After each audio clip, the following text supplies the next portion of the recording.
Dober dan, spoštovane gospe in gospodje, dragi gostje, spoštovane novinarke in novinarji. Danes imamo precej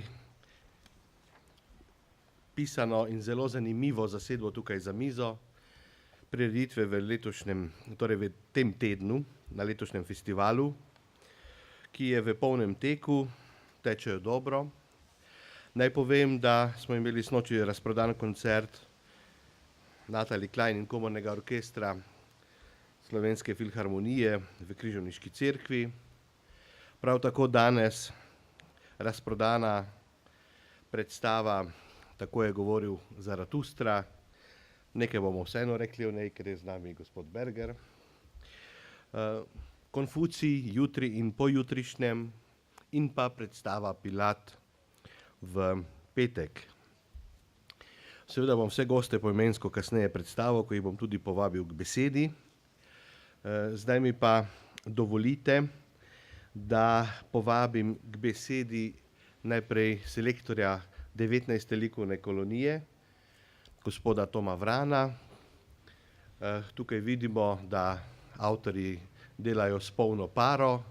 Namenoma nismo umikali teh del, ravnokar so končali z današnjim delom in od 2:30 gredo na ladjico, kjer bodo lahko spremljali Ljubljano še z Ljubljanice. Prosim, Tomo. Hvala lepa, spoštovani, vsem prav lep pozdrav. Kot je gospod direktor že povedal, dela jih pravzaprav vidite, kajti skoraj vsi avtorji delajo tu na tej pergoli in moram reči, da kljub vročini je vzdušje tu med njimi zelo ustvarjalno in tudi ta stalen lahen vetrič tu prijetno hladi, tako da se nič ne pritožujejo čez pretirano vročino. No, koncept je tak, kot smo ga že začetka zastavili, kajti pokazal se je za zelo uspešnega in sicer vsako leto povabim, letos je že to 19. povabim 8 avtorjev, 4 iz tujine, 4 iz Slovenije. Kriterij izbire je normalno super profesionalnost, to so vsi akademski slikarji, ki imajo za sabo že nek kar bogat kurikulum. In imam pa še en privaten kriterij, neuraden, ki je pa čisto moj, da se vsakega avtorja, ki ga povabim, toliko se pozanimam, toliko vem, da je človek, ki se zna vključiti v družbo, v druščino in moram reči, da tudi letos mi je to uspelo, tako da v nedeljo, ko smo se prvič vsi avtorji dobili, se je že ustvarila neke vrste velika družina, vsi so se povezali, kljub temu, da se govori 5 različnih jezikov, ampak to ni problem, sploh pa ne pri slikarjih, ker če zmanjka besed, znamo tudi narisati. No, letos, če jih lahko samo predstavim, znana slovenska slikarka Barbara Demšar, ki ustvarja tu za nami. Barbara Demšar, med nami nekje so avtorji. Zdaj ne vem, če... No, potem je Simon Kastelic, on tamle v kotu ustvarja, tako da zdaj ne vidite. Pri njemu je zanimivost to, da je pred, mislim, da 10-12 leti prav tako v tej koloniji sodeloval njegov oče. To se je prvič dogodilo, da sta oče in sin. No, potem je Tanja Špenko, poznana slovenska slikarka, in Tina Konec. Od tujcev je potem Giannino Božič, to je iz Istre. Kje je Giannino?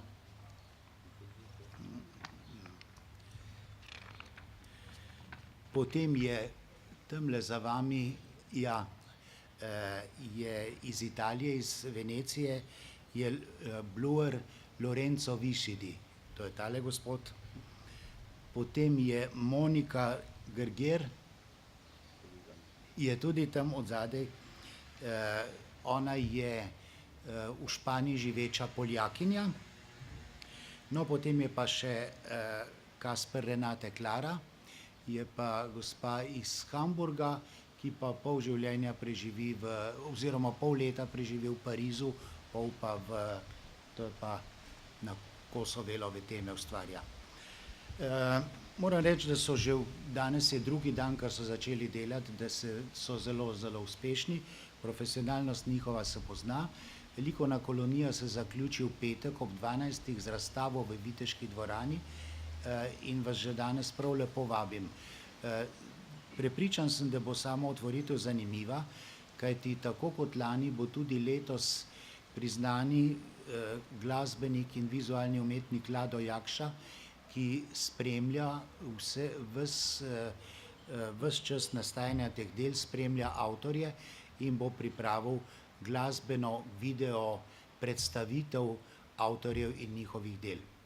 Jaz se vam zaenkrat zahvaljujem. Prosil bi, če lahko še, če je kakšno vprašanje, z ozirom na to, ker priboril sem se, da prvi odgovarjam, ker moram iti. Če je kakšno vprašanje, pa z veseljem odgovarjam. Vkolikor ne, ste pa povabljeni tudi tokom tedna, ko tu avtorji ustvarjajo, pridite pa se lahko kaj pomenite. Hvala lepa. Hvala, gospod direktor. Hvala lepa, Tomo. Sedaj pa gremo na predstavo Konfucij, na baletno predstavo, ki prihaja iz Pekinga. Tukaj z nami so glavna režiserka in koreografinja baleta Konfucij Dexin Kong, very welcome. Potem solistka v baletni predstavi Konfucij jutri zvečer, Yu. In potem še solist v baletni predstavi Konfucij, vloga Konfucija, Yu Hang. Z nami je tudi podpredsednik gledališča iz Pekinga, gospod Xu Ning, sedi tam nekje v ozadju. No, hkrati pa smo zelo veseli tudi gospoda Mitje Sajeta, ki bo prevajal seveda iz kitajščine v slovenščino in obratno. Sedaj pa prosim, gospod Saje, če kar zastavimo prvo vprašanje gospodični Dexin Kong o tej predstavi. Ko čist na kratko s 3 stavki in sam to povem, kar smo Tako, prosim. 首先给大家表示非常欢迎。今天我们在这里搞这个和记者的谈话，应该说我们这个礼拜的活动非常丰富。前天有一个音乐会都卖完了，今天有那个 Zarathustra 的话剧也卖完了，明天后天是你们北京来的这个歌舞团表演这个孔子，也是非常高级的一个。我在这里欢迎从北京来的，首先是导演孔德新，然后2位个人的表演的于和于洋，对。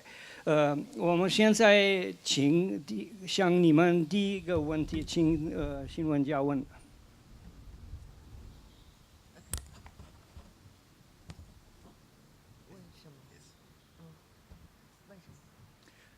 你给大家说介绍。对，介绍一下，对。大家好，我是中国歌剧舞剧院的导演孔德新，也是我们这次带来的舞剧《孔子》导演。你们好，大家下午好。No, jaz sem koreografinja in režiserka te baletne predstave o Konfuciju, ki ga bomo predvajali jutri in pojutrišnjem, in pozdravljam vse prisotne in posebej še novinarje. Maybe mogoče kaj o predstavi sami? 是不是把这个孔子的这个节目的一个大概的介绍可以说一下？好，我跟大家说一下我们这次舞剧孔子的整体的一个舞台的一个简介。孔子是我的祖先，是我的家里的一个长辈。我是孔子的一个后人，第77代，我叫孔德新。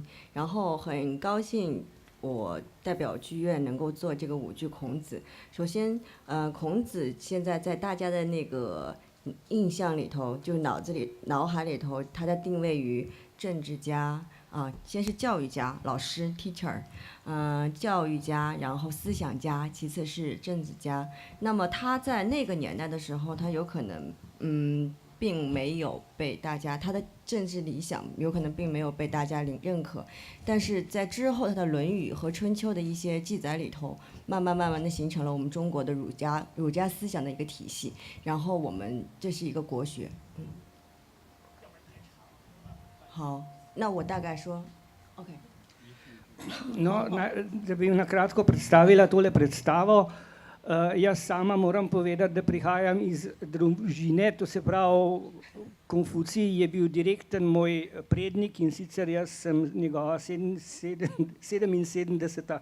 generacija potomcev in režiram to predstavo o njegovem življenju. On je predvsem za Kitajsko zelo pomemben kulturni človek, zlasti najprej moramo reči ene vrste izobraževalec, učitelj, potem pa tudi mislec, delno tudi politik, čeprav v njegovem času ni dosegel kakšnega posebnega vidnega uspeha. Ustanovil pa je šolo svojih somišljenikov, ki jih je začel učiti, in šele po smrti, bistveno kasneje, je njegova misel, ta šola postala pomembna šola filozofov, na Kitajskem pač imenovana konfucijanska šola, ki je kasneje odločilno vplivala na razvoj kitajske civilizacije in njihove tradicije. 好，然后我想介绍一下我身边的2位，一位是胡杨，是在我这个舞剧《孔子》里头扮演的男主演孔子，胡杨。然后这位是我们剧院的演员，舞蹈演员于瑜，是扮演我们这个舞剧里头的女一号飞。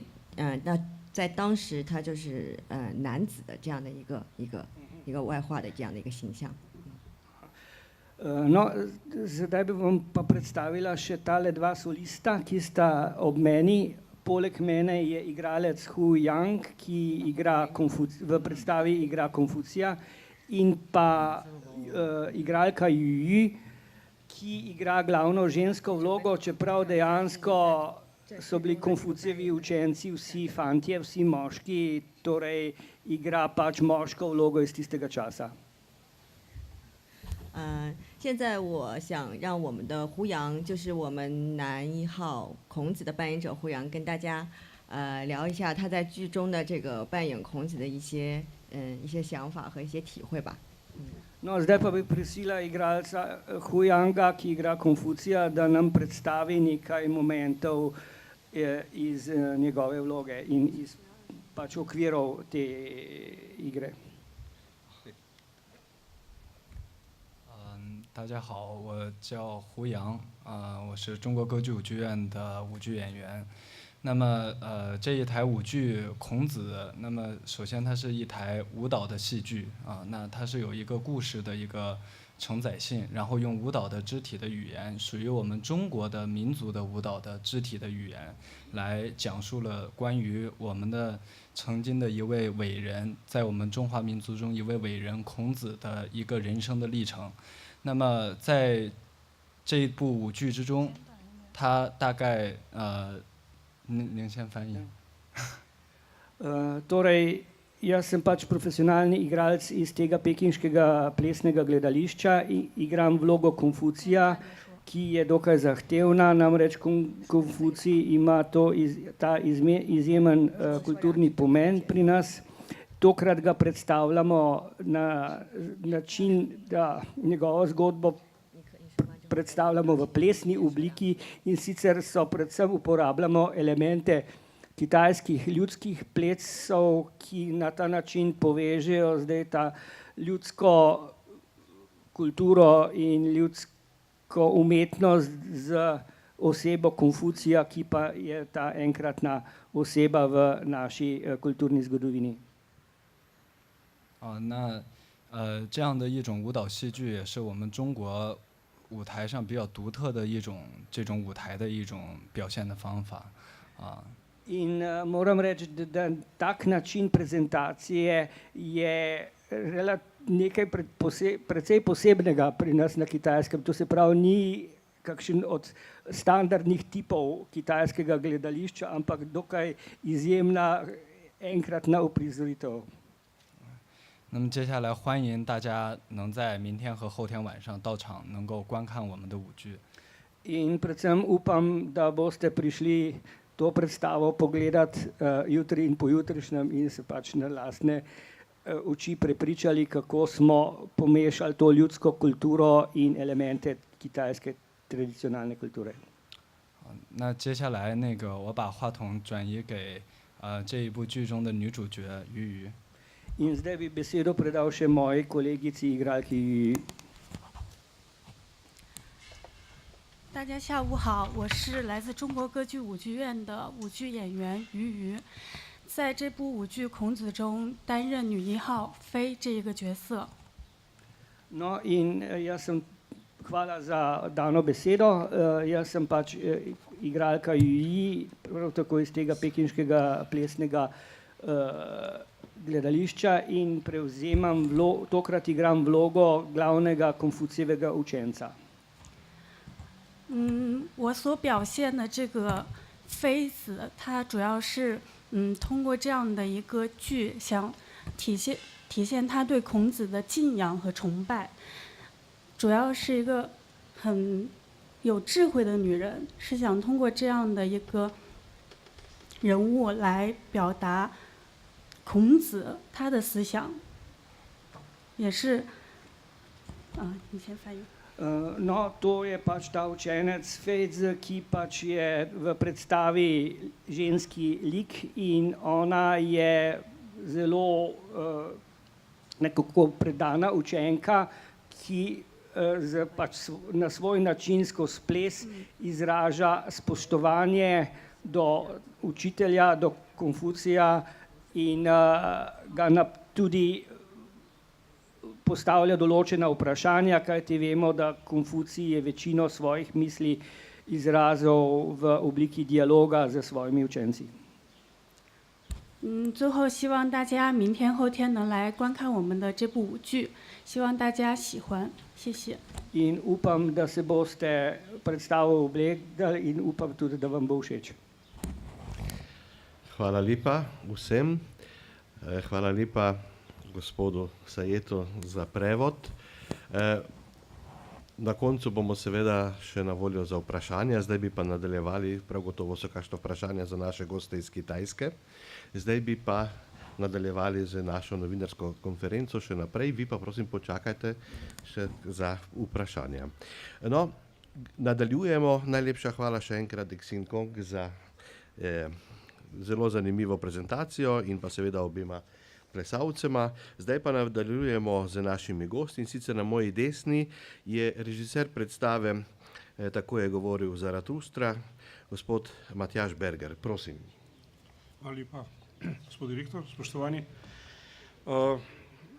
Gledališki projekt Tako je govoril Zaratustra je nastajal v koprodukciji z galerijo Božidar Jakac v Kostanjevici na Krki in v tej cerkvi se je tudi zgodila ta premjera z že do sedaj 11 ponovitvami in pa v sodelovanju s produkcijsko hišo Eurocast Zagreb in pa Cankarjevim domom iz Ljubljane.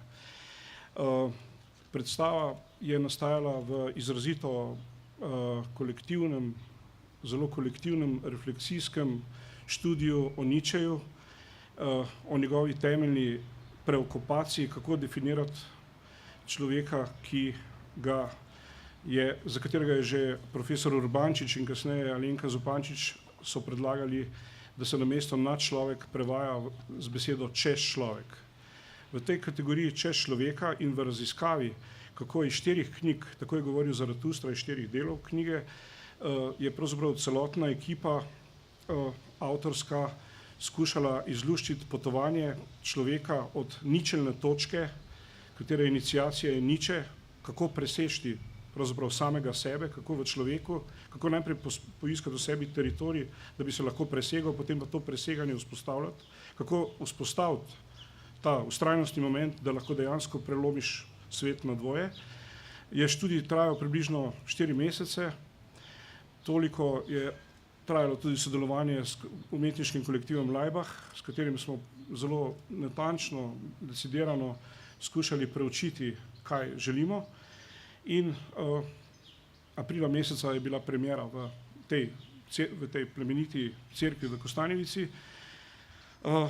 In moram reči, da tisto, kar je mene predvsem veselilo, je to skupinsko delo s skupino Laibach, z avtorji Pavletom Ravnohribom, Janom Menger, Jozefom Nzabondoro, Josom, Ano Pandur Predin, Janezom Hočevarjem Rifletom, državnim prvakom, nekdanjim Juretom Rovanom v skoku s palico, Barbaro Ibnikar in pa Lano Volč. Avtorici adaptacije sta Eva Mahkovic in Andreja Kopač. Zdaj, kaj lahko več povem o predstavi, zelo najtežje je pravzaprav misliti svojo lastno predstavo. Mislim, da je sam Nietzsche zaznamoval raziskavo v smeri, kaj sem jaz in kaj smo mi in kakšna je relacija med jazom in mijem, da lahko zadržim svoj jaz v miju. In to je pač tudi v bistvu in gledališki in epistemološki in v bistvu tudi glasbeni horizont te raziskave, ki ima, kot se vidi po teh orodjih, ki so tu razstavljene, tudi seveda nekatere vzorce telovadišča, in to telovadišče seveda ni zgolj telovadišče telesa v prostoru in času, ampak je predvsem telovadišče duha v telesu, prostoru in času. Za vsa vprašanja, ki bi jih želeli, sem na voljo. Hvala lepa Matjažu Bergerju. Kot rečeno, nocojšnja predstava je razprodana, tako da upam, da ste se akreditirali, spoštovane novinarke in novinarji. Imamo še eno gledališko predstavo v tem tednu, in sicer Pilat. Predstavil pa je bo Robert Weitl. Prosim, Robi. Dober dan. Najprej lep pozdrav od ekipe La Mama, newyorškega gledališča. Ekipa je trenutno od konca junija na evropski turneji in danes večer igrajo v Dubrovniku, tako da sem bil naprošen, da predstavim ta projekt. Torej, gledališče Ellen Stewart, La Mama. Ellen je ustanovila gledališče leta 1961 v East Villageu in še danes je to kultno mesto off-Broadwaya v New Yorku. Glede samega gledališča, tukaj so mogoče kot zanimivost začeli svoje kariere Robert Wilson, Sam Shepard, Patti Smith. Naše sodelovanje z Ellen Stewart in z La Mamo traja približno 20 let in tudi ideja samega mini teatra se je porodila pravzaprav preko pogovorov z pokojno Ellen Stewart. Ivica Buljan je bil po njeni smrti povabljen, da po dolgih letih prekine tradicijo La Mame, ki je v zadnjih letih samo gostila predstave, torej ni imela lastne produkcije, torej da po dolgih letih v tradiciji La Mame, ki je v vsem svojem pravzaprav obdobju se naslanjala predvsem na grške avtorje, na grško mitologijo, da postavi predstavo. Odločil se je za Pazolinija. Pazolini je tudi sicer v interesu Buljanovega ustvarjanja. Nastala je predstava Pilat. Pilat ni seveda ni Pilat iz rimskega obdobja, ki ga poznamo iz Biblije, ampak je Pilat iz Oresteje, torej Orest, ki se vrne nazaj v domov, da bi uvedel demokracijo. Bogovi so mu oprostili pod vplivom boginje Atene uboj matere in seveda tako, kot se zgodi tudi danes, kot lahko vidimo v naših demokratičnih družbah, tudi ljudje, ki pridejo, da bi začeli z demokracijo, zelo kmalu začnejo s kompromisi. Orest začne kompromise z staro vlado, z svojo sestro Elektro, dočim bi rekli v naših terminih je Pilat zastopnik ostre komunistične ideje po spremembi režima. V vseh delih Piera Pavla Pazolinija sedaj čutiti ta odpor do fašizma oziroma do novo rojevajočega se fašizma, ki je bilo prisotno v 60-ih letih in smo mu priča spet danes. V predstavi, torej v režiji Ivice Buljana, nastopajo igralci Grey Jones Company, to je igralski ansambel La Mame, z gostom Markom Mandićem, igralcem drame Ljubljana. Gre za, se pravim, zelo fizično predstavo, predstava bo v angleščini. Če bo imel še kdo kakršnokoli vprašanje, glasba bo v živo, predstava bo v Križevniški cerkvi, mislim, da je še nekaj vstopnic na voljo. Če pa ima kdo mogoče še kakšno vprašanje glede same produkcije, torej premiera je bila v decembru lanskega leta, newyorški kritiki so kmalu po premieri, oziroma ker je bilo pač tudi konec leta, predstavo razglasili za enega vrhuncev gledališke sezone v New Yorku, Marka Mandića pa pravzaprav proglasili za igralca, umetnika, ki bi si ga New York želel imeti v svojih vrstah zaradi njegove hrabrosti in skratka njegovega izraza gledališkega. Hvala lepa. Hvala lepa. Še nekaj splošnih informacij pred vprašanji, in sicer rad bi vas opozoril oziroma vas povabil na koncert tudi 19. julija, ko bo v Slovenski filharmoniji nastopil makedonski pianist Simon Trčevski, ki je eden najboljših svetovnih pianistov. Pred kratkim je klavirski koncert Ludviga van Beethovna številka 5 posnel tudi za založbo Deutsche Grammophon, in to z mladim Vasilijem Petrenkom, ki, kot veste, bo v prihodnje novi šef berlinskih filharmonikov, ki bo tudi kasneje se pojavil v Ljubljani, in sicer z Evropskim mladinskim orkestrom. Kot rečeno, 19.7. v Slovenski filharmoniji, orkester Slovenske filharmonije in pa dirigent Luis Gorelik. Ob tej likovni koloniji poteka tudi delavnica za otroke vsak dan med 10. in 12. uro, ki je seveda brezplačna. Jaz vas vljudno vabim seveda tudi, da se akreditirate za vse ostale dogodke, in kot običajno so informacije na voljo pri nas ali pa na naši spletni strani ljubljanafestival.si. Zdaj mi pa dovolite, da vprašam, ali imate še kakšna vprašanja za naše goste. Pa mikrofon, prosim, tako da se lahko slišimo. Smo tudi v živo po internetu, prosim. Hvala. Veronika Klemenčič, Združenje univerzitetnih izobraževanj Slovenije. Imamo vprašanje za gospoda Bergerja. Če sem prav razumela, je ta izraz Übermensch preveden zdaj ali naj bo ali je že uveljavljen kot čest človek, od prejšnjega nadčlovek. Meni beseda čest človek ne pomeni to, kar je Nietzsche za svojim Übermenschem povedal. Namreč čest pomeni za mene to, da greš iz enega brega čez reko na drugo stran in si na istem nivoju. Nadčlovek pomeni pa nekaj višjega in je neka nadgradnja človeka. Med ostalim mi je prišlo na misel knjiga Zorana Železnikarja, ki pravi, človek je več. Tudi to mi pomeni beseda Übermensch.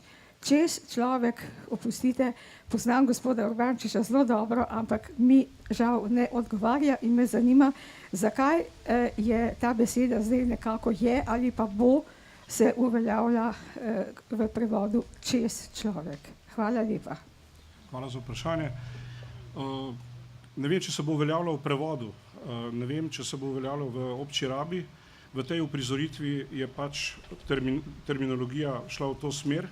Ta čest pomeni preprosto preseganje samega sebe. Preseganje neke točke, ki si jo postaviš kot svoj nek ideal, in preseganje te točke v smislu etike in v smislu estetike. Zdaj, kar zadeva nad, človek pa seveda to predpostavlja, da imaš nekoga spodaj. In mislim, da natančno čitanje tega besedila večkratno nas je pripeljalo do točke, da pač smo organizirali to besedilo okoli te kategorije in jo tudi skušali v performativnem oziroma gledališkem smislu artikulirati. Hvala lepa za odgovor. Še kakšno vprašanje? Gospod Zlobec, prosim. Jaz bi pa imel eno vprašanje za kitajske goste. In sicer glede na to, da je gospodična zelo lepo povedala, da je že 77. rod Konfucija, to si mi sploh ne znamo predstavljati za nas, če je človek pozna za 300 let nazaj, je že velik dosežek. Kakšna je sedanja konkretna vloga Konfucija v sodobni, hitro razvijajoči se kitajski družbi? Ali ta aktualna politika upošteva Konfucija kot filozofa, ki nagovarja tudi naš čas, se pravi kitajsko sodobnost? 就是像你们提的问题，当时卢比亚或者斯洛文尼亚最重要的那个日报的记者啊，他首先问，因为你是孔子的期待，他说这个我们很不容易想到，如果我们这里一个人他知道300年的一个家庭的历史，就是不得了，那77是很不容易想。那么他的问题是，那么现在中国在这么快速发展现代化，在这个中国新的社会，这个孔子的地位是什么？怎么样？是不是当代的政治家对孔子有一个相对好的态度？他的，比如说他的一些思想里面，在现代的社会还存在吗？孔子，你好。孔子现在他的那个儒学的这些思想、政治思想，在我们现在中国的这样的这个社会、现代社会还一直在，因为它是我们的国学，所以我们不会去，一直是在传承和发扬，所以它一直在我们的身边。Torej, Konfucij jasno na Kitajskem je še vedno prisoten, ker on je dejansko začetnik naših kulturnih izročil, ki se vlečejo skozi dolgo tradicijo in je praktično ves čas nekje tudi prisoten. 还有需要说？再说一下。再说。因为就比如说我们以前在学校的时候，小学或中学时候，我们有学到《论语》，比如说三人行必有我师，或者是一些很有朋自远方来，都是我们从小就是在学习的。包括我们中国大陆还有台湾，我们所有的炎黄子孙都是有这样子的一个传统的学习。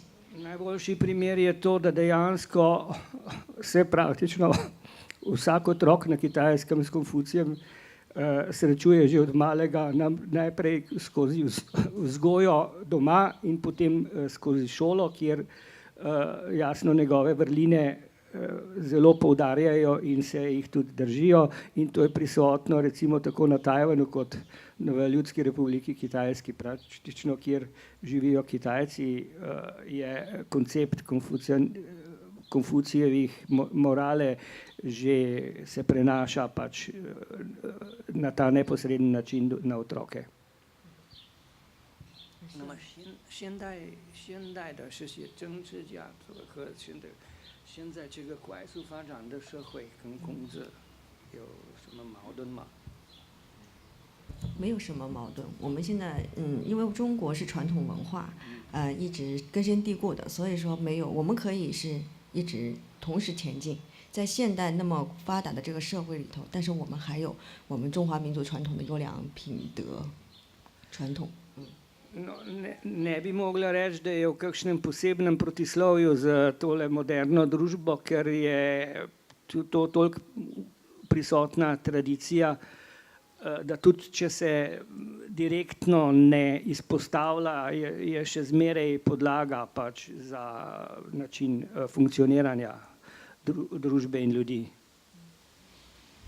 Okay. Še vprašanje, prosim.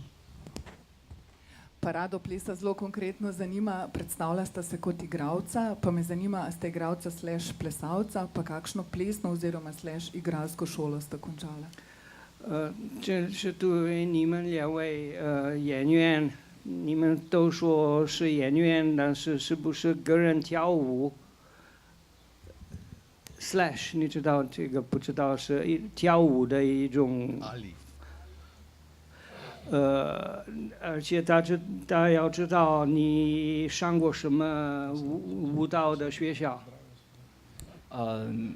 我们3个导演，我还有女演员，我们3个都是毕业于同一所学校，是北京舞蹈学院 ，Beijing Dance Academy。Vsi trije so isto šolo končali. 然后这位女演员是我10年的同学，10年的同班同学。In recimo ona, moja kolegica je 10 let že moja sošolka bila. 然后我们所学习的是中国古典舞，中国古典舞对身体的训练上有融入了很多中国文化的理念，包括儒家和道家文化的一些哲学观的东西都会体现在我们的身上。